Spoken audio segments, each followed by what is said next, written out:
절로 14절 말씀을 함께 봉독하겠습니다. 시편 19편 7절로 14절입니다. 한 절씩 교독하시겠습니다. 여호와의 율법은 완전하여 영혼을 소성시키며 여호와의 증거는 확실하여 우둔한 자를 지혜롭게 하며 여호와의 교훈은 정직하여 마음을 기쁘게 하고 여호와의 계명은 순결하여 눈을 밝게 하시도다. 여호와를 경외한 도는 정결하여 영원까지 이르고 여호와의 법도 진실하여 다 의로우니 금 곧 많은 순금보다 더 사모할 것이며 꿀과 송이꿀보다 더 달도다. 또 주의 종이 이것으로 경고를 받고 이것을 지킴으로 상이 크니이다. 자기 허물을 능히 깨달을 자 누구리요 나를 숨은 허물에서 벗어나게 하소서. 또 주의 종에게 고의로 죄를 짓지 말게 하사 그 죄가 나를 주장하지 못하게 하소서. 그리하면 내가 정직하여 큰 죄가에서 벗어나겠나이다. 나의 반석이시요 나의 구속자이신 여호와여, 내 입의 말과 마음의 묵상이 주님 앞에 연락되기를 원하나이다. 아멘. 바야흐로 여러분, 가을의 계절이 왔습니다. 가을은 남자의 계절이라고 하죠. 남자들은 보통, 저 같은 남자를 의미합니다만, 감성이 살아나서 가요 생각이 많이 납니다. 여러분, 누구 좀 좋아하시는지요?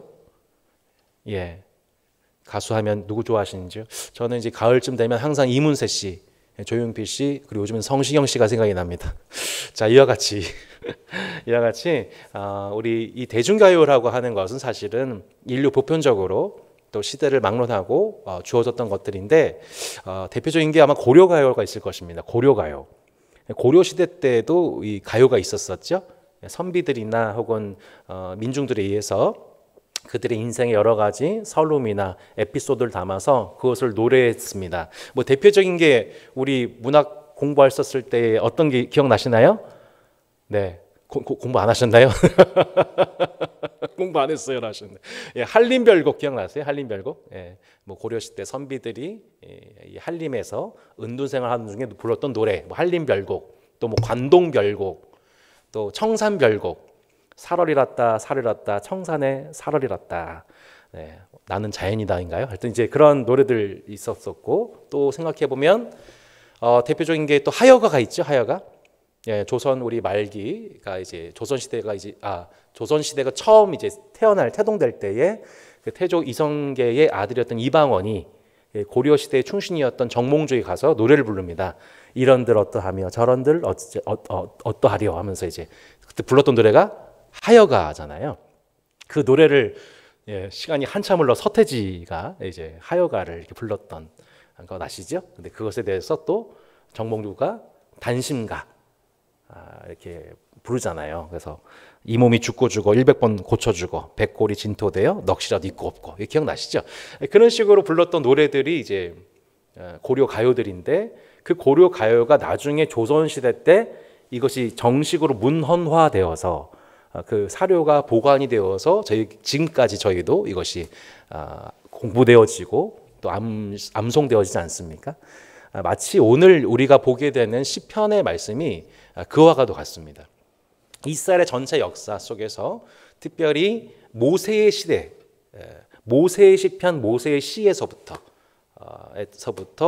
이스라엘의 왕정 이후 포로 귀환기까지, 그러니까 역사적으로 보면은 이스라엘이라는 나라가 태동이 되어서 그 나라가 멸망하고 다시 포로에서 귀환되어 다시 재건국되기까지 약 1000년의 시간에 걸쳐서 쓰여진, 아마 전체 수로 보면은 수천 개의 시편이 있었을 텐데, 그 중에서 가장 신학적으로 엄선된 노래들 150편이 편집된 책이 뭐냐면 바로 시편입니다.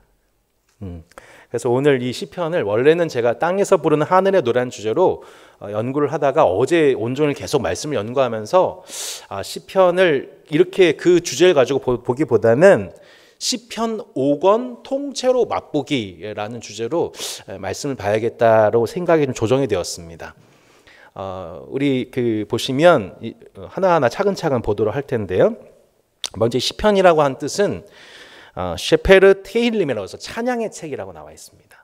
자, 이 책이 왜 찬양의 책인가 했었을 때에 우리가 시편을 이해하는 오늘 우리가 시편 전체 150편을 뚫어야 되는데 시편 전체를 우리가 이해하는 법에 있어서 중요한 부분이 뭐냐면 이름 자체에서 보듯 이건 찬양의 책이라는 얘기입니다. 왜 시편이 복 있는 사람은 이러면서 이렇게 주야로 묵상하는 자가 복 있는 사람이다라고 하는 서론에서 시작됐는데 그러면 그냥 말씀 같아 보이는데 왜 이것을 찬양의 책이라고 하는가? 결론을 보면은 146편부터 150편. 자, 시편을 말씀드리면 서론이 1편과 2편이 서론이고요. 결론부터 봐야 되는데 146편부터 150편에 보면 어떤 시가 쓰여지는가? 5편의 시가 공통적으로 할렐루야로 시작이 됩니다. 그리고 할렐루야로 마무리가 됩니다. 할렐, 이게 무슨 뜻이죠? 찬양하라. 146편부터 150편 5편이 시편 전체의 결론이에요. 결론이 뭐예요? 할렐루야, 할렐루야. 특별히 150편에 보시면 1절부터 6절 한번 보시면 매 구절마다 할렐루야라는 단어가 몇 번 들어가요? 2번씩 들어가 됩니다. 할렐루야, 할렐루야. 총 12번에 걸쳐서 하나님을 찬양하라, 하나님을 찬양하라, 하나님을 찬양하라, 하나님을 찬양하라 라면서 하나님을 찬양해야 한 이유에 대해서 146편부터 150편의 결론을 맺고 있어서 시편이 우리 가운데에 권고하고 있는 내용은 뭐냐면 결국 하나님을 찬양해라. 이게 시편 전체의 5권의 결론이 바로 우리의 인생의 결론은 무엇이냐? 하나님을 찬양하는 것이다. 지금은 우리가 포로로 끌려와서 아마도 이 책이 시편이 최종 편집된 때는 아마도 포로 귀환기 이후일 거란 말이에요. 그러니까 포로기 혹은 포로 귀환기 어느 시점일 거란 말이에요. 주전 4에서 5세기경인데 매우 절망적인 상황 속에서 그들에게 내려왔던 주옥 같은 책들을 주옥 같은 노래들 150편을 최종 편집자가 편집을 하면서 그 모든 책을 단순 나열하는 게 아니라 역사적 시점에 따라서 모세에서부터 쭉 내려와서 포로 귀환기까지 역사적으로 편집된 게 아니에요. 그 150편이 매우 의도적인 구성에 의해서 이 책이 이제 편집이 됩니다. 근데 그 맨 마지막 결론이 뭐라는 거예요? 하나님을 찬양해라. 하나님을 찬양해라. 그리고 하나님 우리는 찬양하지 않을 수 없다. 주님은 우리의 영원한 찬양이시다. 그분은 찬양받기 합당하시다. 이게 우리 시편의 전체의 결론이에요. 그러니까 그래서 이것을 우리가 뭐라고 하냐면 찬양의 책이 곧 시편이다라고 하죠.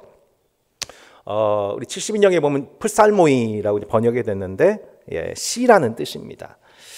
자, 저자에 보시면 근데 이 책은 특징이 저자가 여러 사람이 함께 쓴 것이 아니라 각자 개별적으로 쓴 것을 저희가 이제 총 편집한 것이죠. 근데 대부분의 시는 누가 썼냐면 모세가 쓴 게 아니라 다윗이 썼습니다. 다윗이 총 몇 편을 썼나요? 거의 반을 썼죠. 제일 많이 쓴 사람이 다윗이고 두 번째가 아삽이라는 사람. 다윗 성전 다윗 솔로몬 때에 그 성전이 세워졌을 때에 대표적인 찬양 인도자 3명 중에 한 명이 바로 아삽입니다. 저희도 뭐 마커스 보면 심종호 씨도 계시고 또 소진영 씨 계시고 막 요즘에 찬양 인도자가 많잖아요. 다양한 스타일의 그런 것처럼 이 아삽이라는 찬양 인도자가 쓴 시 12편이 있습니다. 또 한편은 고라 자손이 쓴 시편들이 10편 정도가 있고 모세 시편 하나, 에단, 여두둔이라고도 쓰였는데요. 에단 혹은 여두둔 또 다른 찬양 인도자죠. 이 총 150편 그리고 이제 신원 미상의 찬양곡들 등 해서 총 150편이 주옥 같은 시편들이 엄선되어서 편집된 것, 의도적으로 편집된 책이 바로 시편이라고 볼 수가 있는 거예요. 자, 기록 목적이 왜 이것을 그렇게 시편 기자들이 여러 책들을 이렇게 엄선 편집한 것인가? 첫 번째는 하나님 백성의 삶에서 찬양과 기도가 얼마나 중요한지를 우리에게 가르쳐 주기 위해서 쓰여진 책이라고 볼 수가 있죠. 두 번째는 뭐냐면 하나님께 예배드림에 있어서 공적으로 인정받은 찬양과 기도 모범을 강조하기 위해서예요. 그러니까 우리가 단순히 노래를 부른다고 해서 그것이 다 하나님을 향한 찬양이 될 수는 없단 말이죠. 예. 그 찬양 안에는 반드시 무엇이 들어가야 되냐면 이것이 하나님 중심의 찬양, 하나님의 이름과 하나님의 성품과 하나님이 행하신 일이 기반이 되어서 하나님을 높여드리는 그 이름에 합당한 칭찬을 올려드려야 돼요. 내가 하지도 않은 일인데 그것에 대해서 누군가 칭찬한다고 생각해 보세요. 그건 칭찬이 될 수가 없지요. 마찬가지입니다. 하나님이 이름에 합당한 찬양을 받으시려면 하나님의 그 이름과 성품과 행하신 일에 합당한 영예를 인정하는 것이어야 돼요. 예, 그래서 매우 엄선되어야만 하는 것이죠. 우리의 찬양은. 세 번째, 하나님과의 개인적이고 인격적인 교제의 중요성을 가르치기 위해서예요. 시편에 보면은 표제어가 등장을 합니다. 자, 시편 이렇게 보시면 시편 우리 3편을 보시면 다윗이 그의 아들 압살롬을 피할 때에 지은 시 이렇게 나와 있죠. 시편 우리 그 18편 보실까요? 시편 18편 보시면 여호와의 종 다윗의 시 인도자를 따라 부른 노래. 여호와께서 다윗을 그 모든 원수들의 손에서와 사울의 손에서 건져주신 날에 다윗이 이 노래의 말로 여호와께 아뢰어 이르되. 그래서 그 각 노래에는 그 노래가 불려지게 된 시점이 나오게 되고 그 배경이 나오게 됩니다. 그죠? 그러니까 이것을 통해서 우리가 뭘 알게 되냐면 이렇게 다윗이 이러한 정황 속에서 이러한 사건 속에서 하나님을 고백하였고 그 고백을 하나님 기뻐 받으셨구나. 그렇다면 우리도 마찬가지로 내가 지금 처해 있는 상황과 정황 속에서 하나님께 드릴 기도와 찬양이 내용이 있겠구나. 그 개인적이고 인격적인 고백을 통해 하나님이 우리의 찬양과 기도를 받으시고 우리 삶을 구원하시는구나 를 저희가 격려받게 되는 책이 바로 시편이라고 볼 수가 있는 것이죠. 네 번째는 이스라엘 역사 전체를 시와 찬양 형태를 빌려 압축하는 동시에 오직 하나님만이 이스라엘 왕이심을 천명하는 오늘 강의 주제와 관련된 매우 중요한 함의를 가지고 있습니다. 오늘 전체 강의를 쉽게 이해하기 위해서는 이 시편 150편이 총 약 8개 내지 9개 정도의 이 형태의 노래로 되어 있다는 것을 보게 돼요. 저희는 요즘에 그 노래를 분류할 때 보통 어떻게 분류해요? 장르별로 이렇게 한단 말이죠.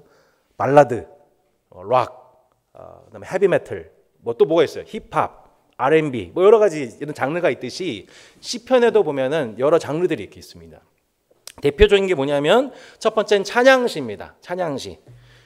뭘 높이는 거예요? 주님의 성품을 찬양하며 그분의 통치로 의인이 승리할 것을 노래하는 것이에요. 대표적인 게 뭐예요? 시편 8편이죠. 여호와 우리 주여.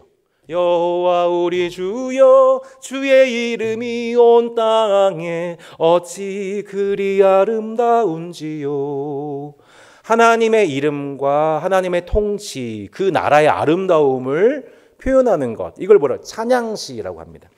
두 번째가 무엇입니까? 슬픔, 두려움, 수치를 표출하며 결국에는 찬양으로 마무리되는 것입니다. 우리가 방금 표제를 보았던 시편 3편만 해도 그렇죠. 시편 3편에 보면 표제가 뭐라고 나와 있어요? 다윗이 압살롬을 피할 때 지은 시예요. 시편 1편과 2편은 나중에 말씀드리겠지만 서론인데요. 서론이고 실제적인 시편의 시작은 시편 3편이라고 볼 수가 있어요. 제1권의 시작은 시편 3편이에요. 3편에 근데 노래가 어떻게 시작돼요? 탄식으로 시작이 돼요. 여호와여 나의 대적이 어찌 그리 많은지요. 일어나 나를 치는 자가 많습니다. 라고 하면서 시편 3편이 대표적인 탄식시예요. 시편 4편도 탄식시, 시편 5편도 6편도 계속 다윗이 뭐예요? 탄식해요. 네. 그래서 제1권은 탄식시가 전체 39편 중에 60%예요. 50%, 55% 정도예요. 그리고 2권이 거의 60%예요. 예. 그러니까 초반에는 1권과 2권은 대부분의 시편이 탄식시예요. 탄식시. 의인이 이 땅을 살아가면서 맨 먼저 어떤 노래부터 나와요? 어떤 기도부터 나와요? 탄식하는 노래와 기도부터 시작되는 것을 저희가 보게 돼요. 그래서 시편 3편이 대표적인 아침 기도죠. 아침 기도. 시편 4편이 밤기도고 시편 5편이 다시 아침기도, 시편 6편이 다시 밤기도예요. 밤낮으로 뭐하고 있어요? 탄식하고 기도하고 노래하고. 그 증거를 대볼까요? 시편 3편 5절에 보시면 뭐라고 나와있어요? 내가 누워 자고 깨었으니 여호와께서 나를 붙드심이로다. 아침에 깨고 난 다음에 고백해요. 이게 뭐예요? 시편 3편이죠. 압살롬은 피해 다닌 도중에 지난 밤 중에도 하나님이 나를 지켜주셨구나 하면서 아침에 안심하고 있어요. 탄식하면서 감사하고 있어요. 이게 시편 3편이에요. 시편 4편에 보시면 8절에 내가 평안히 눕고 자기도 하리니 나를 안전하게 살게 하시는 오직 여호와시니. 내가 잠들 때에 뭘 고백해요? 나를 보호하시고 하나님이셔. 탄식 중에. 이 밤기도인 거예요. 시편 5편 3절에 여호와여 아침에 주께서 나의 소리를 들으시니 아침에 내가 주께 기도하고 바라리다. 다시 아침에 기도해요. 또 시편 6편을 보십시오. 시편 6편에 보시면 뭐라고 고백해요? 6절에 내가 탄식함으로 피곤하여 밤마다 눈물로 내 침상을 띄우며 내 요를 적시나이다. 시편 서론에서 복 있는 사람은 악인의 길을 쫓지 않고 죄인의 길에 서지 않고 오만 자의 자리에 앉지 않고 여호와 율법을 주야로 묵상한 자로도 고백했잖아요. 주야로. 지금 시편 기자가 개인적인 탄식 속에서 뭐하고 있어요? 주야로 하나님 말씀 묵상하고 있어요. 탄식 속에서. 할렐루야. 이게 의인의 모습이에요. 전형적인. 주야로 하나님 말씀 외에는 달리 위로가 없습니다. 일상적으로 당하는 그 탄식 속에서 주야로 하나님 말씀을 묵상하면서 기도하고 찬송하고 밤에 잠들고 아침에 깨어서 하나님의 돌보심을 또 감사하고. 여러분, 우리의 신앙이, 우리의 노래가, 기도가 어디서 나와요? 탄식 속에서 나옵니다. 고난 중에 하나님을 향한 노래와 기도가 태어나게 된다는 것을 저희가 보게 되는 게 탄식시인 거죠. 세 번째가 뭐예요? 감사시입니다. 감사시. 하나님 베푸신 구원과 도움에 대해서 감사하는 거예요. 대표적인 게 시편 18편이죠. 나의 힘이 되신 여호와여 내가 주님을 사랑합니다 라면서 사울에게서 모든 원수에게서 나를 건져주신 하나님 감사합니다. 시편 18편 대표적인 감사시죠. 네 번째가 신뢰시예요. 고난에 대한 최종적인 승리를 기대하고 소망하는 것이죠. 또 여러분 한번 생각해 보세요. 이 시편 중에서 가장 대표적인 신뢰시가 무엇일까요?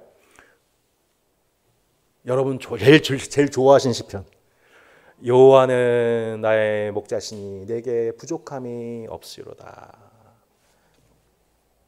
사망의 음침한 골짜기를 다닐지라도 해를 두려워하지 않을 것은 주께서 나와 함께 하심이라. 주의 지팡이와 막대가 나를 안위하시나이다. 신뢰죠. 신뢰. 신앙의 최고봉이 뭐예요? 신뢰죠. 전적인 의탁이죠. 다섯 번째가 무엇입니까? 지혜시입니다. 의인은 복을 받고 악인은 심판받을 것을 확신하며 경외함을 권고하는 것입니다. 권고하는 것. 대표적인 게 우리가 방금 제가 읊었던 시편 1편이죠. 복 있는 사람은 악인의 길을, 죄인의 길을, 오만 자의 자리를 앉지 않고 여호와 율법을 묵상하는 자다. 대표적인 지혜시입니다. 우리가 시편과 욥기와 잠언, 전도서 그리고 아가 총 5권을 지혜서라고 하죠. 지혜서. 하나님을 경외하는 것이 지식의 근본이다. 이것을 말씀하는 것, 이것을 권면하는 노래, 이것이 바로 시편이라고 볼 수가 있겠죠. 시편 1편, 시편 19편, 119편, 대표적인 지혜시대라고 볼 수가 있습니다. 여섯 번째가 뭐냐면 제왕시입니다. 하나님의 언약 중개자가 누굽니까?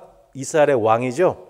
사울도 다윗도 솔로몬도 이스라엘 전체 40명의 왕들도 다 언약 중개자예요. 그 왕이 세워질 때마다 그 왕을 격려하고 칭송하는 노래, 이걸 뭐라고 하냐면 저희가 제왕시라고 합니다. 제왕시하고 등극시는 약간 달라요. 등극시는 뭐냐면 유일하게 참된 왕이신 하나님과 그분의 통치를 찬양하는 거예요. 하나님이 언약적 중개자인 인간 왕을 통해서 하나님 일하실 것을 높여드리지만, 하지만 궁극적인 왕은 인간이 될 수 없고 오직 여호와 하나님만이 이스라엘의 참 왕이십니다라고 결론적으로 고백하게 된 내용을 저희가 뭐라고 하냐면 등극시라고 하는 거예요. 마지막으로 그 왕이신 주님이 시온에서 임재하셔서 그 백성들을 다스리신다는 것을 기뻐하고 그 통치의 영원함을 노래하는 것을 뭐래요? 시온시라고 합니다. 시온시. 시온이 우주의 중심이고 하나님께서 시온에서 통치함을 선포하는 노래들, 뭐 대표적인 것이 시편, 15편, 24편 등 이렇게 볼 수가 있는 것이죠. 뒷장을 보시면 저희가 시편을 맥잠돼서 매우 중요한 부분은 시편이 그렇게 총 5권으로 되어 있다는 얘기입니다. 그래서 이스라엘은 어떻게 이것을 보통 가르쳤냐면 모세는 하나님의 율법을 가르치기 위해서 5권을 주었고 모세 5경을 주었고 또한 하나님은 우리에게 하나님의 율법을 가르치기 위해서 모세 5경을 주셨고 하나님 우리에게 기도를 가르치기 위해 찬양을 가르치기 위해서 누굴 통해요? 다윗을 통해서 5권을 주셨다. 이렇게 정리할 수 있어요. 예. 우리가 정말 찬양과 기도를 배우려면 다윗을 통해 뭐 다윗만 있는 것은 아니지만 주신 5권을 저희가 학습을 해야 하는 것이죠. 그래서 시편을 보시면 150편이 있는데 어떻게 편집되어 있냐면 30 곱하기 5로 되어 있는 게 아니에요.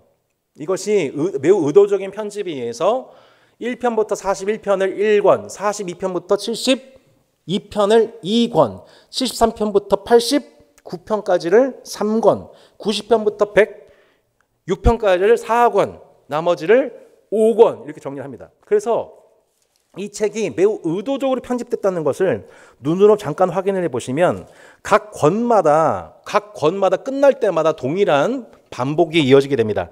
41편 13절 보세요. 권이 끝날 때마다 어떻게 마무리가 되는지 41편 13절입니다. 시작. 이스라엘의 하나님 여호와를 영원부터 영원까지 송축할지로다. 아멘, 아멘 하면서 1권이 마무리가 되죠. 자, 그러면 이후가 어떻게 마무리될지 이제 여러분 예상이 되실 거예요. 시편 72편 20절 보세요. 뭐라 나옵니까? 시편 72편 20절. 2권이 마무리될 때 어떻게 마무리돼요? 이새의 아들, 그 전에 19절. 그 영화로운 이름을 영원히 찬송할지어다. 온 땅에 그의 영광이 충만할지어다. 아멘, 아멘. 그리고 이새의 아들 다윗의 기도 끝났다라고 얘기를 하죠. 이 표현은 뭐냐면 이 1권과 2권에서 대부분 다윗의 시편들이 기록이 되어 있기 때문에 다윗이 이 전체 시편 1권과 2권의 인트로 역할을 하고 퇴장하게 된다는 뜻이에요. 이제 이후에 그 노래들을 이어갈 콘서트에 이 주 메인 싱어는 빠지고 다른 싱어들이 막 올라와서 노래가 시작이 돼요. 그런 의미예요. 그리고 시편 3권에 보면은 3권 끝이 또 어떻게 끝납니까? 89편이죠. 89편에 보시면 52절이 이렇게 끝납니다. 여호와를 영원히 찬송할지어다. 아멘, 아멘 하면서 제4권으로 넘어가죠. 모세의 기도가 시작이 돼요.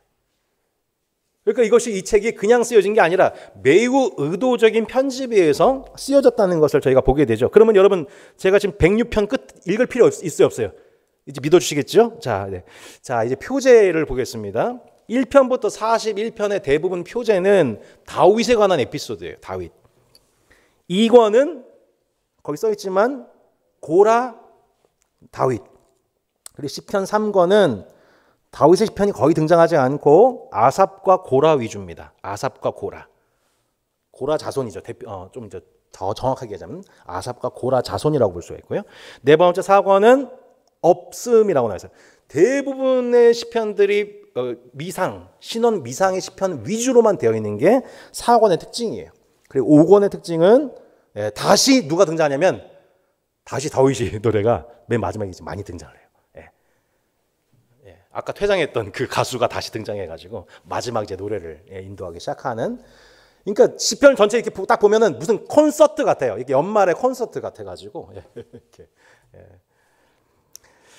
자, 이 책을 여러분 보시면 알겠지만 시편은 이렇게 보시면 5권으로 되어 있어요. 그래서 뭘 연상시켜요? 모세 5경을 연상시키는 책이라고 볼 수 있어요. 하지만 이 책은 그 각 권이 여러분 모세 5경은 권으로 봤을 때는 다 분리가 되어 있지만 그 모세 5경은 실은 한 권이에요. 율법을 말씀하기 위해서 주신 5권이란 말이죠.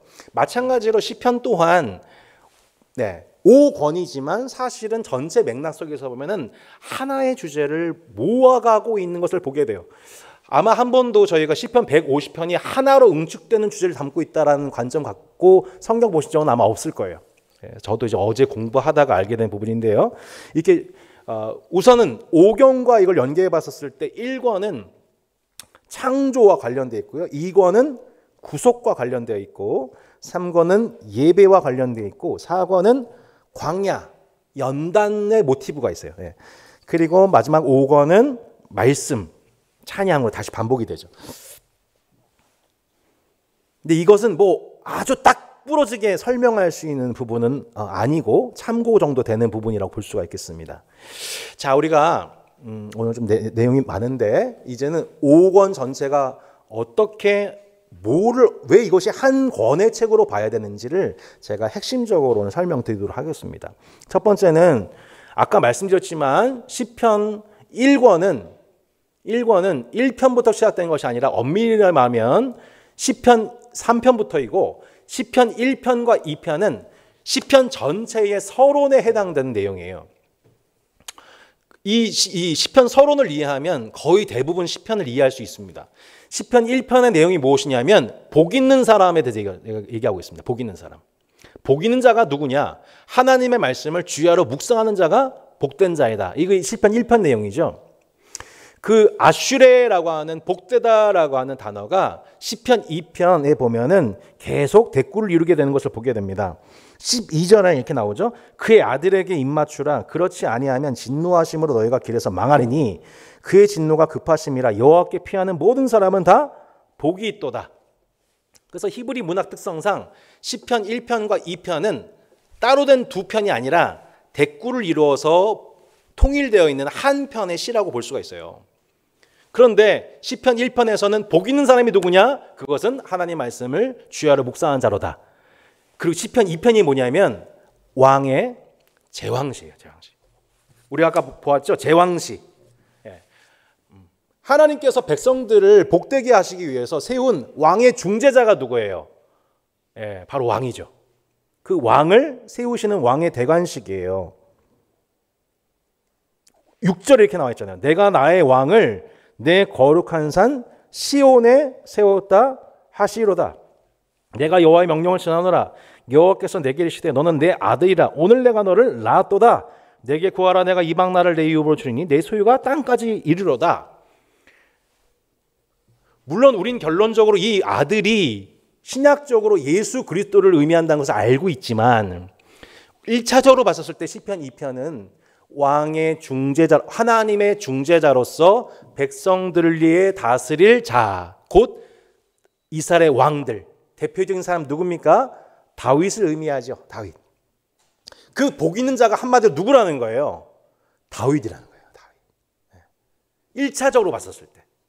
1차적으로 이 하나님의 말씀을 주야로 묵상하여서 그 백성들을 다스릴 하나님 나라의 대리 중재인이 바로 다윗이야 라는 것을 노래하는 게 뭐예요? 1권이에요. 그래서 1권의 대부분 누구의 노래가 나온다는 거예요? 다윗의 노래.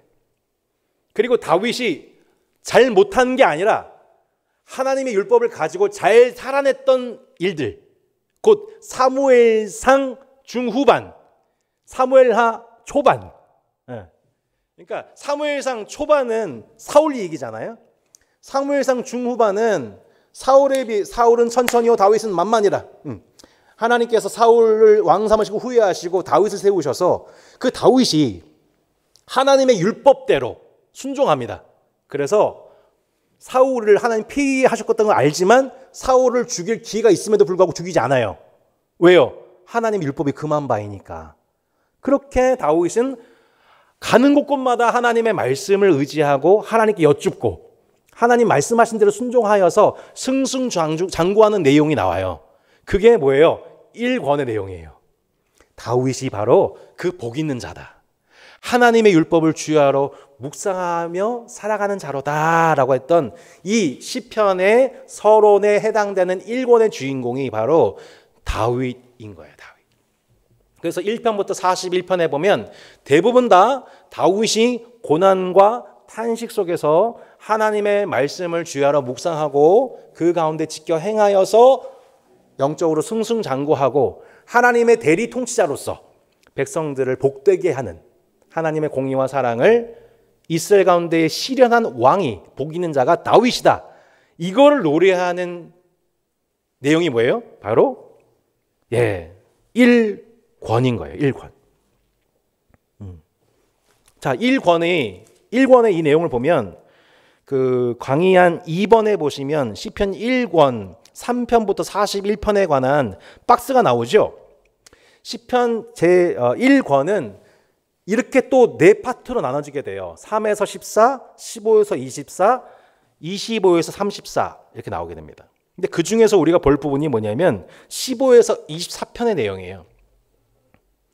여러분, 우리가 이 한글로 성경을 보면은 시편의 묘미가 떨어질 수밖에 없는데 이 히브리인 이스라엘의 이 성경 편집자들은 매우 편집광들이에요.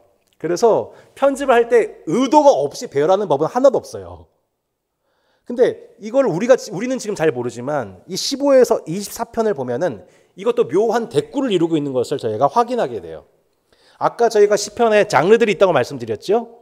네, 장르들이 있는데 15에서 24편이 뭐냐면 그 장르별로 대꾸 구조를 이루고 있는 것을 저희가 살펴보게 돼요. 그러니까 예를 들어서 15에서 24편은 시온시, 그 다음에 16과 23은 신뢰시, 17과 22는 탄식시, 그리고 제왕시가 18편과 20편, 21편이에요. 네. 자, 그렇다면 그 맨 꼭지에 해당되어지는 내용이 뭐예요? 시편 19편이죠. 자, 우리가 그래서 아까 제일 먼저 읽었던 시편이 119편이었던 거예요. 19편은 어떤 시예요? 율법시예요. 율법시. 시편 1편에서 얘기했던 그 복 있는 자, 여호와의 율법을 주야로 묵상하는 자로다라고 율법 찬가를 불렀는데 다시 그 율법 찬가가 19편에 나오는데 그게 어디와 어디 사이에 나와요? 제왕시. 아까 시편 1편과 2편이 뭐였어요? 지혜시와 제왕시였던 것처럼, 율법시와 제왕시였던 것처럼 시편에서 지금 19편을 중심으로 제왕시가 있고 시편 19편 맨 중앙에 지혜시, 율법시가 나와 있는 거죠. 그러니까 시편 1권에서 계속해서 시종일관 얘기하는 주제가 뭐예요? 하나님의 율법을 묵상하고 적용하는 왕이야말로 진짜 복 있는 자다. 한 나라의 백성들을 복되게 하는 왕의 특징은 뭐다? 하나님 말씀을 주야로 묵상하고 그 가운데 행하는 자들, 시냇가의 심기운 나무 같은 자들, 그 왕이 복이 있다. 이게 지금 일관적으로 시편 1권에서 얘기하고 있는 주제라고 볼 수가 있는 것이죠. 이제 맥락이 좀 잡히시죠? 자, 그런데 시편 41편 맨 마지막 하나님을 향한 찬송, 이렇게 하나님의 율법을 가지고 백성들을 정의롭게 다스리는 왕, 곧 다윗을 통해서 그 나라가 세워진 줄 알았어요. 그런데 여러분 갑자기 시편 42편 2권으로 넘어가게 되면서 갑자기 곡조가 바뀌게 됩니다. 곡조가 확 바뀌어요, 분위기가. 42편에 보면 표제가 누굽니까? 고라 자손의 마시길 인도자를 따라 부르는 노래입니다. 자, 고라 자손의 시편이 어디까지 연결된지 한번 보세요. 44, 45, 46, 47, 48, 49까지 진행이 되죠. 여러분, 고라 하면 생각나는 사건 있지 않습니까? 네. 민수기 6장에 보면은 하나님께서 세우신 권위인 모세에 대하여, 아론에 대하여서 너희 권위를 너희 스스로 너무 높이고 있어 하면서 반역했다가 그 백성들과 함께 진멸당했던, 심판당했던 자가 고라입니다. 근데 그 고라의 후손들, 그 후손들은 망하지 않고 하나님께서 그들을 오히려 하나님을 예배하는 자리, 찬양대원의 자리에 고라 자손들을 세우신 것을 보게 돼요. 그 고라 자손들이 조상의 실패를 기억하는 겸손한 자들로서 하나님을 예배하고 특별히 시편 42편부터 49편까지 그 시편들이 그들의 시편이 쭉 나열되는 것을 저희가 보게 됩니다. 이권에서 왜 고라 자손의 시편들이 갑자기 다윗 시편이 나오지 않고 고라 자손 시편이 먼저 나오고 그 다음에 우리가 잘 아는 51편에서 다윗의 그 참회 시편이 나오는지 그 맥락을 이해해 볼 필요가 있어요. 49편까지 저희가 고라 자손 시편이 나오다가 50편 한번 보시겠습니까? 50편에 보시면 갑자기 생뚱맞게 또 누구의 시편이 나오냐면 아삽의 시편이 나옵니다. 그죠? 아삽의 시가 나오죠.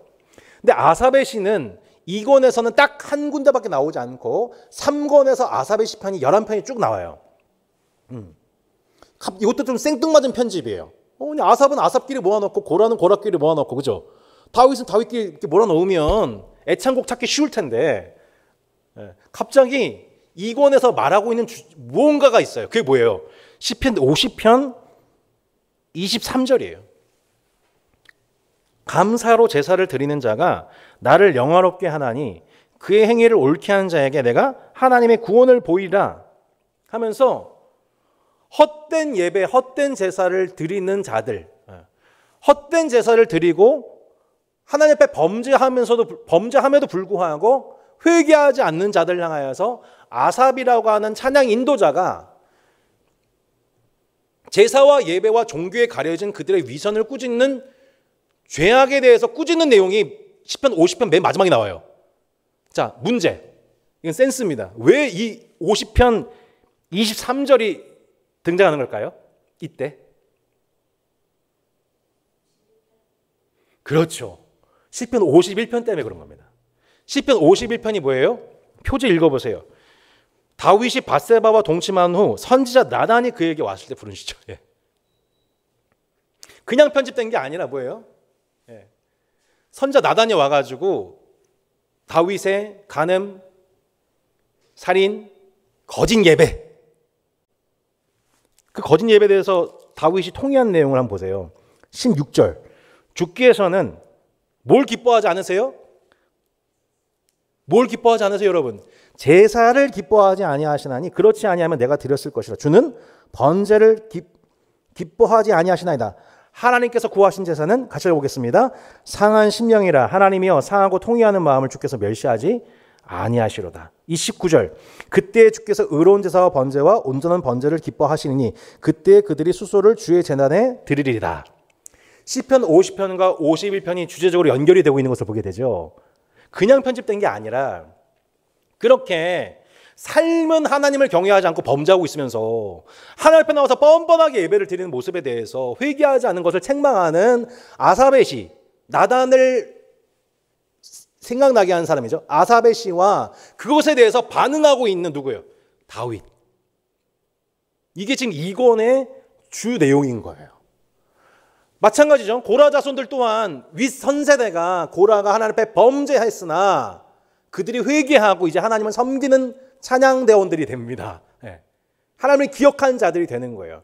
지금 2권에서 아까 1권에서는 하나님의 말씀을 주야로 묵상하는 왕이 누구라고 그랬어요? 다윗이라고 했잖아요.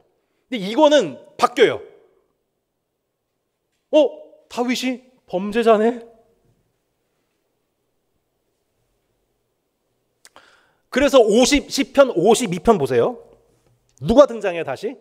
다윗. 53편 다윗, 54편 다윗, 55편, 56편, 57, 58, 59, 60, 61, 62, 어디까지 해야 돼? 65, 68, 69. 자, 여기까지만 할게요. 계속 누구 노래 나와요? 다윗 노래 나오는데 이 노래들의 공통점이 뭐예요? 탄식시예요. 그러니까 이 다윗의 왜 탄식시가 왜 집중 배열되어 있을까요? 죄를 범했거든요. 죄를 범해가지고 그 백성들이 나 때문에 곤란당하게 됐거든요. 그러니까 계속 그 범죄와 범죄로 인한 징계당했을 때 불렀던 시편들이 쭉 나열되고 있는 거예요. 이때. 그러니까 시편 2권이 그냥 나오는 게 아닌 게 여러분 아시겠죠? 1권에서는 하나님의 말씀을 주야로 묵상하는 왕 다윗 칭송했다면 2권에서 어떻게 된 거예요? 완전 박살나는, 백성을 다스리지 못하고 백성들을 곤란하게 만든 인간왕 다윗. 그러니까 이 시편 2권을 읽다 보면은 읽는 저자들이 이스라엘의 어떤 역사를 주목하게 돼요? 사무엘하 11장 이후, 다윗이 밧세바를 범한 그 이후 시점으로 쭉 돌아가게 되는 거예요. 다시 그 책을 읽어보게 되면서 아, 이때 다윗이 이 노래 불렀구나. 이게 무슨 주제냐면 바로 시편 2권에 해당되는 거예요. 2권. 그 맥락 속에서 72편 20절에 어떻게 마무리됩니까? 이새의 아들 다윗의 기도가 끝나니라. 시편 근데 72편에 묘하게 누구의 시가 등장하고 있어요? 오늘 여러분 표제어 보기도 바쁘시죠? 시편 72편에 누구 시가 나오고 있냐면 솔로몬의 시가 나옵니다. 솔로몬의 시. 자, 여러분, 그 다윗의 아들이 누구예요? 솔로몬입니다. 솔로몬의 시가 72편에 등장하고 있다는 것은 73편에 3권의 서막이 이제 솔로몬에서 열려지고 있는 거예요. 왜요? 솔로몬이 어느 때의 왕국의 왕이에요? 통일 왕국, 그리고 분열 왕국. 열왕기 상하. 조금 이제 좀 정리를 해볼까요? 1권을 보다 보면 어디가 떠올라요? 사무엘상 중후반, 사무엘하 초반, 다윗 얘기가 떠올라요. 2권을 보다 보면 어디가 떠올라요? 사무엘하 11장 이후에 범죄 이후에 이스라엘이 쑥대밭던 징계당한 이야기들. 근데 이제 시편 3권을 보다 보면 시편 3권의 73편부터 89편의 얘기를 읽다 보면 솔로몬 이후에요. 분열 왕국. 분열 왕국 더 나아가서 뭐예요? 그 왕국이 징계받고 포로로 끌려가기까지 이야기. 그 나라가 완전히 성전과 왕국이 다 박살나고. 그래서 73편부터 89편을 시편을 읽어보면 어때요? 슬퍼요. 그래서 성도분들 중에서도 유난히 그 시편 73편부터에 있는 내용들을 좋아하시는 분들이 계세요. 그러니까 인생의 고난을 겪고 있거나 정황이 힘드신 분들이 73편부터 있는 내용들을 많이 좋아하세요. 이제 좀 제가 생각해 봤는데, 이 아삽의 시, 아삽이라고 하는 찬양 인도자에 제일 어울리는 한국의 인물이 누굴까? 소준영 씨. 고단한 인생길, 힘겨운 오늘도 예수 늘 함께 하시네. 그래서 아삽의 시를 보면 어떤 사람이 이 노래에게 은혜를 받으면 더 이상 신앙생활을 하기 싫은 죄송합니다. 언제까지 우리가 이러고 살아야 돼? 언제까지 내가 신앙생활 하면서 하나님 이름 부르며 살아야 돼? 아니, 예수 믿는다고 우리 팔자가 고쳐져? 돈을 많이 벌어? 이런 정황 속에서 신앙생활 지친다, 지쳐라고 하는 분들이 딱 보기 좋은 책이 시편 73편부터 89편이에요. 네, 오늘 꼭 읽어보시기 바라겠습니다. 얼굴이 다 위로 받으실 얼굴이십니다. 73편에 보시면 아삽의 시가 어떻게 시작돼요? 그래서 하나님이 참으로 이스라엘 중 마음이 청결한 자에게 선을 행하시나니 나는 거의 넘어질 뻔했고 나의 걸음이 미끄러질 뻔했는데 왜? 3절 이는 내가 악인의 형통함을 보고도 오만한 자를 질투하였음이로다. 그들은 죽을 때에도 고통이 없고 그 힘이 강건하며 사람들이 당하는 고난이 그들에게는 없고 사람들이 당하는 재앙도 그들에게는 없나니 그러므로 교만이 그들의 목걸이요 강포가 그들의 옷이며 쭉쭉쭉 하면서 악인의 형통함에 대한 막 짜증나는 거예요. 막 나는 의인으로 살아가면서 막 당하지도 않을 고난들을 다 그냥 조금만 마음 생각 잘못 먹으면 그냥 바로 하나님 징계하시고, 그죠? 조금 마음으로 생각으로 조금 범죄하고 약간 조금 이게 죄송합니다. 겉으로 법적으로 문제될 소지가 없는 마음의 생각 요만큼. 근데 그거 막 하나님 막 진노하시고 징계하시는데 악인들은 그냥 막 대놓고 범죄해도 no problem at all. 징계도 없어, 고난도 없어. 죽을 때 봤더니 죽을 때도 잘 두고. 도대체 뭐야 이거? 도대체 뭐야? 16절 17절이죠. 내가 어쩌면 이를 알까 하여 생각한즉 그것이 내게 어떻게 됐대요? 심한 고통이 됐대요.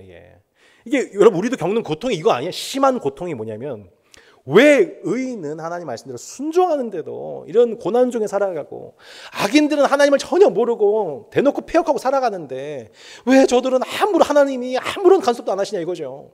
이게 심한 고통이 되는 거죠. 이게 특별히 어떤 정황 속에서는요.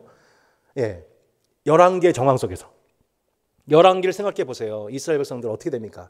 쑥대밭되잖아요. 하나님 말씀 떠났더니 하나님 율법 떠났더니 그 왕들이 하나님 율법을 떠났더니 백성들이 온갖 순환과 고난 다 당합니다. 하나님의 성소에 들어갈 때야 그들의 종말을 내가 깨달았나이다. 악인의 종말. 여러분 죽을 때가 악인의 종말이 아닙니다. 그죠? 악인이 죽을 때가 종말이 아니에요. 그 더 넘은 종말이 있죠. 그 종말 하나님의 성소에 들어가서 하나님이 영원한 세계 속에 계신 하나님. 눈에 보이는 짧은 이 기한이 아니라 영원 속에 계신 하나님을 성소에 들어가서 만날 때에야 그 영원한 세계 속에서 나를 부르시고 구원하신 하나님의 구원이 이해되고 저들이 당하게 되는 심판이 무엇인지를 보게 될 때에야 그 심한 고통이 해소가 되고 내가 깨닫게 되는 거죠. 욥이 아무리 좋은 설교, 신명기 역사에 근거한 욥의 세 친구들의 설교를 아무리 많이 들어도 위로가 전혀 안 되고 더 고통스럽죠. 근데 어떻게 돼요? 성소에 들어가서 하나님의 임재를 경험할 때 그가 치유가 돼요. 하나님이 그의 위로가 되시는 거죠. 아멘이시죠? 하나님이 내 위로예요. 하나님의 임재가 내 소망이 되는 거예요. 즐거움이 되는 거죠. 다른 게 아닌 거예요. 논리가 아니에요. 하나님. 아멘이시죠? 논리가 아니에요. 신학이 아니에요. 하나님 그분 자체가 우리에게 치유가 되어서 깨닫고 나서야 내가 다시 살아날 힘을 얻게 되는 거죠. 여하튼 73편부터 89편 3권의 내용은 징계 이후에 그러니까 시편 2권이 다윗도 결국 왕들도 실패했다. 그리고 시편 그럼 3권은 뭐냐? 그 징계의 결과로서 더 큰 고통을 겪고 있는 실존. 그 이야기가 3권의 주제인 거예요. 그래서 아삽의 시, 슬픔의 노래가 막 계속 나오게 되는 거예요. 연출되고 있는 거예요. 그리고 시편 89편에서 그 결과가 뭐예요? 38절로 그러나 시편 89편 38절에 보시면 이렇게 나와 있습니다. 그러나 주께서 그 주의 기름 부음 받은 자에게 노하사 물리치셔서 버리셨으며 주의 종의 언약을 미워하사 그의 관을 땅에 던져 욕되게 하셨대요. 왕의 관이에요. 왕의 관을 땅에 내팽개치셨다는 얘기예요. 그러니까 다윗과 언약을 맺으셨는데 하나님이 그 범죄한 그 왕족까지 북이스라엘만이 아니라 남유다까지 하나님께서 그들을 멸망시키셨어요. 그게 이제 시편 3권의 내러티브인 거예요. 그러니까 열왕기서를 떠오르게 하는 거죠. 그러면서 갑자기 시편 90편 제4권이 등장합니다. 하나님의 사람 모세의 기도. 자, 갑자기 생뚱맞은 또 다른 전환이 나옵니다. 누가 등장해요? 모세가 등장을 해요. 모세가. 그래서 시편 이 제4권은 시편 90편인 모세의 기도에서 시작돼서 모세의 스토리, 곧 출애굽기 이야기를 담고 있는 시편 105편, 106편 이야기로 끝나요. 그러니까 시편 4권은 누가 소환되고 있냐면 모세의 기도가 소환이 되고 모세와 함께했던 이스라엘이 어떻게 출애굽하게 되었는지에 관한 기억 소환 얘기가 4권 얘기예요. 왜 그랬을까요? 어떤 소망을 주기 위해서요? 지금 이스라엘이 어디 들어가겠어요? 바벨론의 포로가 되었잖아요. 바벨론의 포로가 되어 있는 가운데서 당연히 이스라엘은 뭘 생각하게 돼요? 야, 왕들이 우리를 구원한 게 아니었어. 40명의 왕들이, 인간 왕들이 하나님의 율법을 시행해서 백성들에게 하나님의 공의와 정의를 맛보게 하는 일에 완전 실패했어. 그럼 그 끌려간 그 자리에서 누구 생각날까요? 왕이 없던 그 시절. 인간 왕이 없던 그 시절. 누구예요? 모세죠.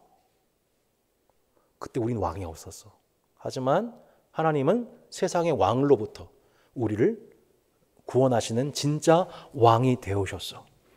이것을 소환하고 기억났던 게 뭐냐면 바로 사건의 배경이 되고 있는 거예요. 그 사건의 배경 속에서 이스라엘이 생각났던 인물 바로 모세였던 거죠.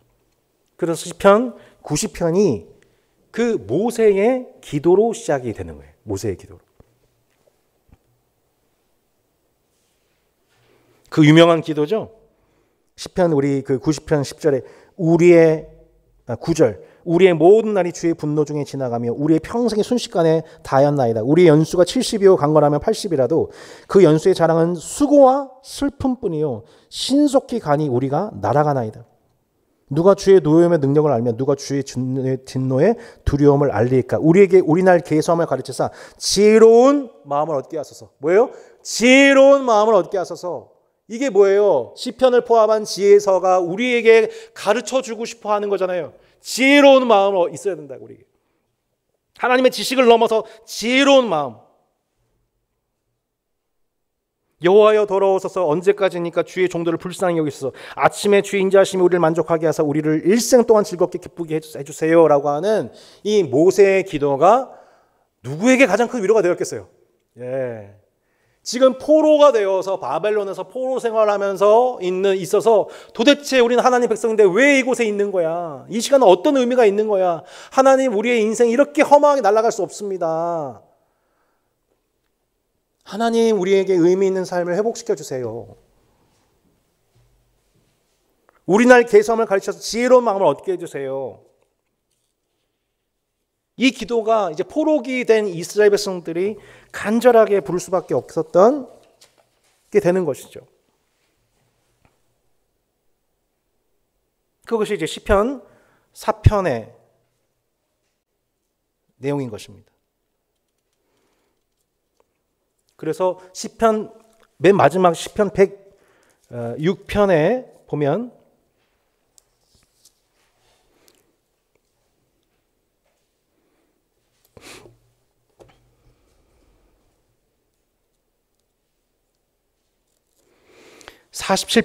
우리 46절부터 보면 그들을 사로잡은 모든 자에게서 긍휼히 여김을 받게 하셨도다. 여호와 우리 하나님이 우리를 구원하사 여러 나라로부터 모으시고 우리가 주의 거룩하신 이름을 감사하며 주의 영예를 찬양하게 하소서. 자, 49절 같이 한번 읽어보겠습니다. 여호와 이스라엘의 하나님을 영원부터 영원까지 찬양할지어다. 모든 백성들아 아멘할지어다. 할렐루야 라면서 1, 2, 3권에 나왔던 것보다 더 강력하게 촉구하고 있어요. 뭐라고요? 하나님이 지난날 애굽에 묶여 있었던, 애굽왕에 묶여 있었던 이스라엘 백성들을 구원하신 것 같이 이제 우리를 구원하실 것이니 여러 나라로부터 우리를 회복시키시고 해방시키시고 광복의 날을 주실 것이니 하나님을 찬양하라. 모든 백성들은 아멘할지어다 라면서 그 낙심 가운데 있는 침체와 포기 상태에 있었던 그 백성들을 깨우는 선자적 시편이 바로 시편 4권의 내용이라고 볼 수가 있는 거죠.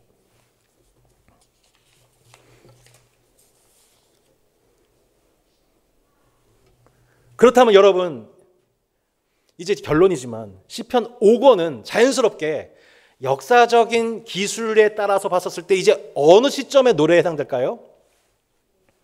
포로 귀환이겠죠. 포로 귀환 시대.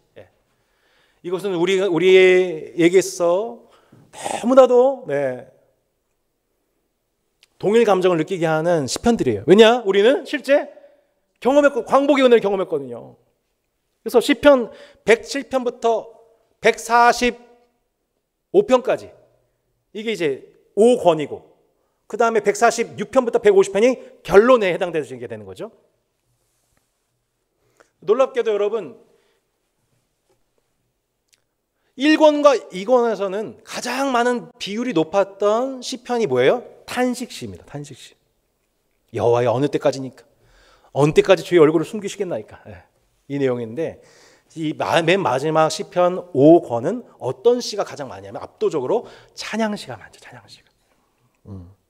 여러분 우리 인생 이어가 될 줄로 믿습니다.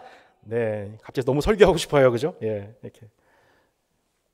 그래서 계속 하나님께서 어떻게 이스라엘을 구원하셨고, 인간 왕은 하나님의 율법을 떠나 하나님의 통치를 이루는 데에 실패하였지만, 진짜 이스라엘의 왕이신 여호와 하나님은 언약에 신실하시고 그 성품이 의로우셔서 마침내 그 언약 백성을 향하는 하나님의 통치를 완벽하게 회복하셨고, 그 통치는 영원할 것이다. 그러니 하나님을 찬양하라, 찬양하라, 찬양하라. 예. 이 내용이 시편 제5권이라게 해당되어지게 되는 겁니다. 근데 그 시편 5권의 여러분 핵심이 뭐냐면, 시편, 자 여러분, 시편에서 가장 핵심이 되는 시편이 뭐예요? 아까 말씀했지만 시편 율법시입니다. 율법시, 지혜시예요. 그게 어디 나와요? 우리가 잘 아는 시편 119편에 나옵니다. 119편. 여러분, 오늘 시편 119편 이 자리에서 읽으려면 시간이 11시 반까지 읽어야 됩니다. 네. 집에 가서 읽어보십시오. 시편 119편은 다시 뭐예요? 율법 찬가예요. 다시 율법 찬가. 시편 3권과 2, 3, 4권에서 나오지 않았던 그 율법시가 다시 119편에 등장하면서 22개 히브리어 알파벳이 8번 반복되는 176구절에 통하여서 완벽한 문학적 대꾸를 잇는 이 책을 통하여서 하나님의 율법을 지킨 자의 즐거움, 계속 반복되는 단어가 22번 지키다라는 단어예요. 지키다라는 단어. 샤마르라는 단어입니다. 21번. 하나님의 말씀을 지킨 자가 복이 있도다. 하나님의 말씀 지킨 자가 복이 있도다. 여러분, 이 말씀을 보면서 어디로 우리를 또 다시 성경을 기억나게 하는가? 창세기를 기억나게 합니다. 창세기 2장에 보면은 하나님께서 아담을 동산에 이끌어 어떻게 하세요? 경작하여 지키게 하셨다. 경작하여 지키게 하셨다. 바로 샤마르란 단어입니다. 처음 왕 같은 제사장으로 부름을 받아서 하나님의 나라를 다스리는 왕적 존재로 아담을 회복하셨듯, 하나님의 말씀을 지킴으로 온 피조 세계를 왕적으로 통치하는 자로서의 회복, 그것을 말씀하는 내용이 바로 시편 119편인 것이죠.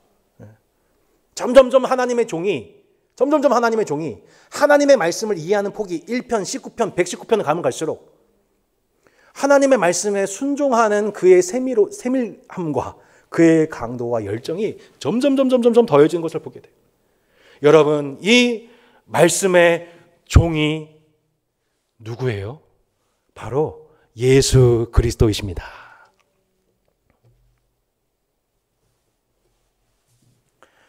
조금만 더 설명할게요. 왜 예수 그리스도신지. 시편 119편에 그렇게 말씀시, 율법시가 나온 다음에 시편 120편부터 134편까지 성전에 올라간 노래가 나와요. 여기서 우리가 좋아하는 찬양들이 많이 나옵니다. 눈을 들어 산을 보아라, 너의 도움 어디서 오나. 121편이죠. 그날에 우리 보리라, 새벽 이슬 같은 저들 일어나. 우리 오늘 눈물로. 시편 126편이죠. 우리가 좋아하는 찬양이 여기서 많이 나오게 됩니다.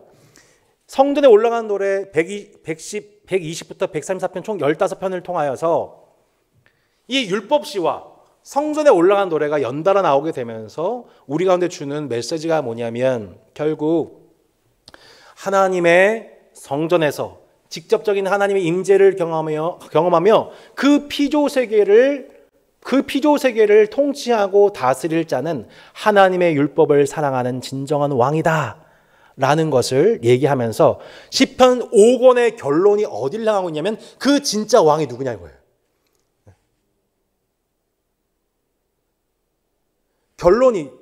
결론에서 우리가 진짜로 찬양할 수 있는,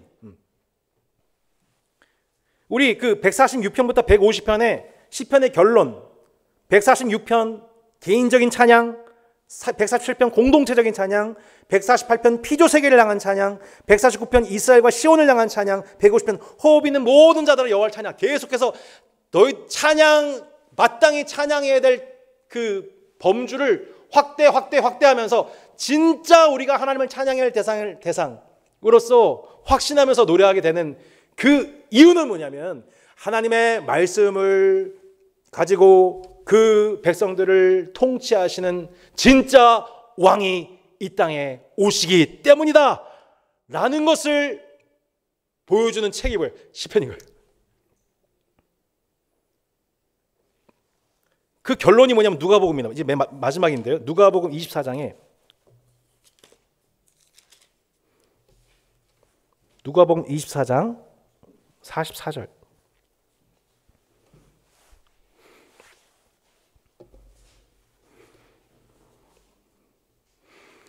누가복음 24장 44절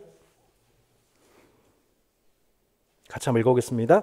또 이르시되 내가 너희와 함께 있을 때에 너에게 말한 바 곧 모세의 율법과 선지자의 글과 시편에 나를 가리켜 기록된 모든 것이 이루어져야 하리라 한 말이 이것이라 하시고. 자, 시편에서 향하고 있던 그 모든 예언, 모든 기도, 그 모든 노래가 궁극적으로 향하고 있는 한 분이 있어요. 1, 2, 3, 4, 5권을 거쳐 진짜 왕이 누구냐? 하나님의 말씀을 율법을 가지고 백성들을 다스린 자다. 다윗이다. 아니야, 다윗이 아니었어. 이스라엘의 열왕들이 아니었어. 그 왕들이 우리를 다스린 결과를 봐. 우리는 지금 포로 귀한 길을 걷고 있어. 우리는 하나님의 임재가 느껴지지 않는 상황을 살아가고 있어. 그런데 시편은 우리를 깨우고 있어요. 우리가 진짜 바라봐야 될 왕이 있다. 우리뿐만 아니라 모든 호흡 있는 자들이 마땅히 찬양해야 될 이유가 있다고. 그것은 진짜 하나님의 율법을 묵상하고 그 말씀으로 온 땅을 회복시킬 자, 하나님이 세우신 진짜 왕 예수 그리스도가 우리의 왕이야 라고 시편은 나를 가리켜 얘기하고 있다. 복 있는 자가 누구냐? 예수 그리스도시다. 그 아들이 누구이시냐? 예수 그리스도이시다 라고 우리로 하여금 예수 그리스도의 통치를 바라보게 하는 책이 시편인 거예요. 그래서 우리는 이 시편을 통하여서 이 신학적인 메시지를 받은 우리는 어마어마한 용기와 힘을 얻게 되는 거죠. 주전 4, 5세기경 이 말씀을 가지고 이 편집된 150개의 노래를 각자의 정황 속에서 어떤 때는 1권의 정황, 2권의 정황, 3권의 정황, 4권의 정황, 5권의 정황 속에서 여전히 나의 입술의 모든 말과 마음의 묵상이 주께 연락되길 원합니다. 할렐루야. 5권에 있는 모든 내 입술의 모든 말과 마음의 묵상이 주님께 연락되기 원합니다라고 하나님께 예배할 때 그것을 기쁘게 받으시는 하나님이 계시기에, 그리고 장차 오셔서 완전한 하나님의 통치를, 하나님의 말씀을 지키심으로 완전한 하나님의 통치를 이루실 그분이 이 땅에 오실 것이기에 우리가 내적으로 경험하고 있는 1, 2, 3, 4, 5권의 정황 속에서 우리의 노래가 되시는 예수 그리스도를 노래하도록 우리를 격려하고 위로하고 소망을 주는 책이 시편인 것입니다. 이 시편을 주신 주님을 찬양합니다. 결론입니다. 그리하여 시편은 표저가 붙은 노래이기 때문에, 각 권의 정황 속에서 주신 노래이기 때문에 그 배경 속에서 마찬가지로도 우리는 하나님을 찬양해야 됩니다. 찬양은 곡조 있는 노래로서 우리도 이 노래를 배워가는 거예요. 사무엘상 23장 1절에 2절에 보면은 다윗이 뭐라고 얘기해요? 여호와의 영이 내 혀에 있으며, 여호와의 영이 내 혀에 있으며 하나님이 나를 빙자하여 말씀하신다, 이런 말씀합니다. 이스라엘의 노래 잘하는 자 다윗이, 다윗의 별명 뭐예요? 이스라엘의 노래 잘하는 자. 하프도 잘했지만, 연도 잘했지만 이스라엘 노래를 잘한다고 하는 것은 성량이 뛰어나다를 얘기하는 것이 아니에요. 이스라엘 노래 잘하는 자가 무슨 뜻이에요? 그 모든 삶의 정황 속에서 우리에게 주신 시편의 말씀을 그 정황에 따라 내 삶 속에서 함께 하시는 하나님에 대한 노래와 묵상으로 노래하여 영광을 돌리는 자, 그 노래와 기도 속에서 소망을 회복하는 자, 그것을 회중들과 백성들에게, 다음 세대에게 가르쳐서 그들도 하나님을 소망을 두고 찬양할 수 있도록 가르치는 자. 이것이 우리가 시편의 말씀을 읽으면서 우리 자신과 또한 우리 믿음의 후배들을 가르쳐야 되는 부분인 것입니다. 마지막으로 우리가 생각해 볼 부분은 저주 시편입니다. 시편 137편 8절 9절 한번 보시겠습니까?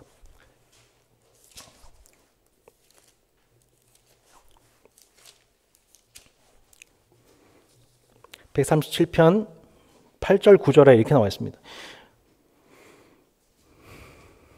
7, 8, 9 여호와여 예루살렘이 멸망하던 날을 기억하시고 에돔 자손을 치소서.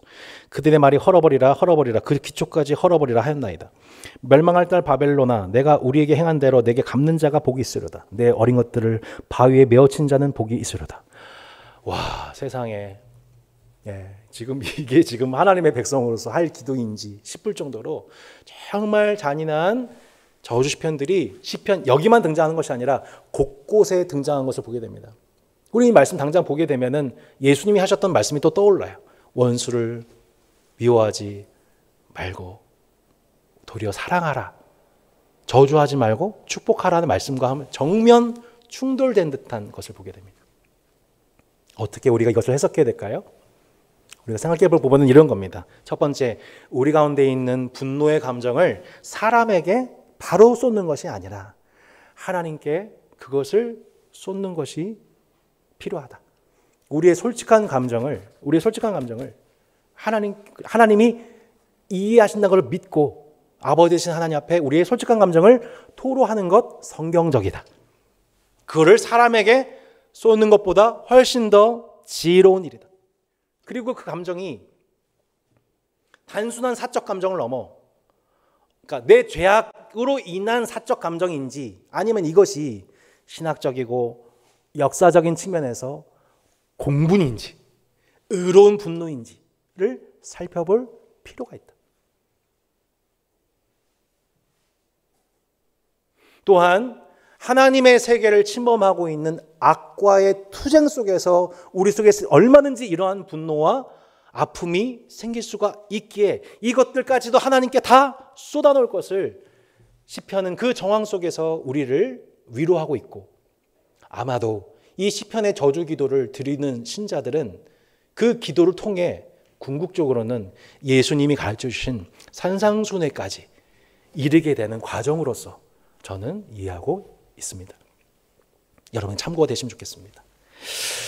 자, 여러분 오늘 함께 만만치 않은 내용을 놀랍게도 시편 150편 전체를 한눈에 우리 통째로 맛볼 수 있는 은혜 주신 하나님께 감사하고 여러분 평생 여러분 정황 속에서 내 입술의 모든 말과 마음의 묵상이 하나님께 드려지는 개인적인 예배 또한 온 공동체가 사건으로서 하나님을 경험하는 공동적인 예배가 우리 가운데 충만하기를 원합니다. 우리 함께 기도하는 시간 갖겠습니다.